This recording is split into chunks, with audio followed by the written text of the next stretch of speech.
Bonjour à tous, nous sommes le jeudi 8 août. Comme chaque jour, on vous résume ici ce qu'il ne faut pas manquer des Jeux de Paris. C'est parti!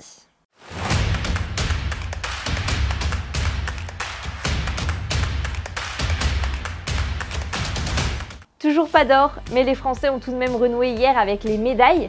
En boxe, Sofiane Oumia a décroché l'argent chez les moins de 63 kg et Djamili Dini Aboudou le bronze en plus de 92 kg. Troisième place également pour Cyriane Ravé en taekwondo après le forfait de son adversaire italien en petite finale.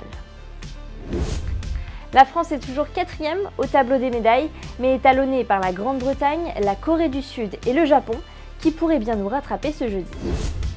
En sport co, ça passe pour les Bleus en basket féminin et en volley masculin.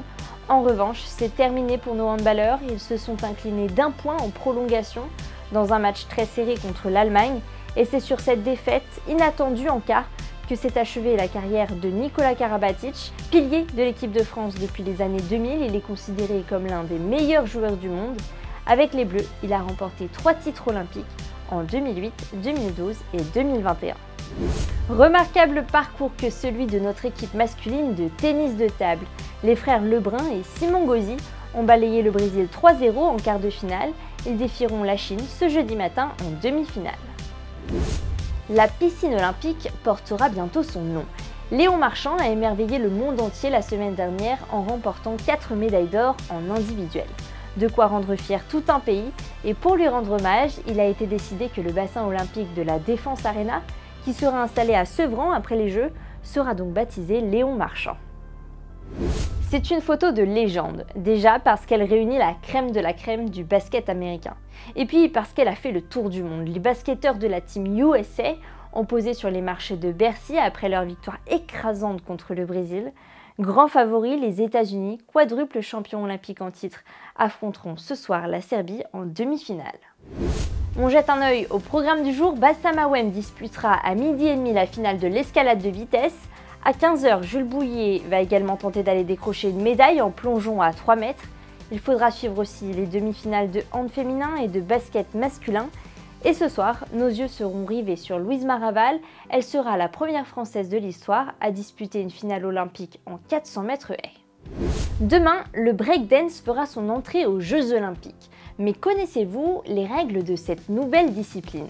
La Française Sia Dembélé, Sissi de son surnom, nous présente les figures à avoir en tête pour apprécier le spectacle. Alors, déjà, il y a les round robin et ensuite les phases finales. Donc un battle, c'est quoi? Il y a un DJ qui balance une musique, donc il y a 2 personnes qui s'affrontent, qui font un passage de 30 à 45 secondes chacun. Et ensuite, à la fin, il y a la délibération des juges. Donc, ils jugent selon un système de critères. Donc, il y a l'originalité, la musicalité, la performance, la technique et l'exécution. Et à la fin, ça fait une moyenne et on sait qui a gagné. Ça s'affiche au tableau. Donc, déjà, il y a les top rock, c'est tout ce qui est debout. Donc, les pas de préparation avant de descendre au sol. Ensuite, les footwork, les jeux de jambes, etc. Les power moves, tout ce qui est aérien, donc Thomas, etc. Je pense que vous connaissez. Et ensuite, les freeze, c'est tout ce qui est bloqué. Donc ça peut être un freeze sur la main ou baby freeze, etc. Et ensuite, on mélange tout et ça fait le break. Mon objectif, c'est de rapporter une médaille à la France et surtout de bien danser, de m'amuser. C'est l'intervieweur de bord de terrain le plus célèbre de France, Nelson Montfort bien sûr. Il devrait raccrocher le micro après les Jeux. En tout, il aura couvert dans sa carrière 15 éditions des JO. Notre journaliste Gaspard Brémond a croisé un trio de supporters qui a tout donné pour lui rendre hommage. Regardez. On participe à une trentaine d'épreuves des Jeux Olympiques et donc on s'est dit qu'on allait faire plus d'épreuves que Nelson Montfort, donc on allait être les Nelson de ces JO. Et comme c'est les derniers JO de Nelson Montfort, on s'est dit qu'en plus on allait lui rendre hommage à travers cette chemise. Du coup, on a commandé une chemise personnalisée avec la tête de Nelson et on voulait absolument aussi qu'il y ait le micro avec le sigle des Jeux Olympiques. Donc une fois qu'on a trouvé la photo, on a pu faire la chemise.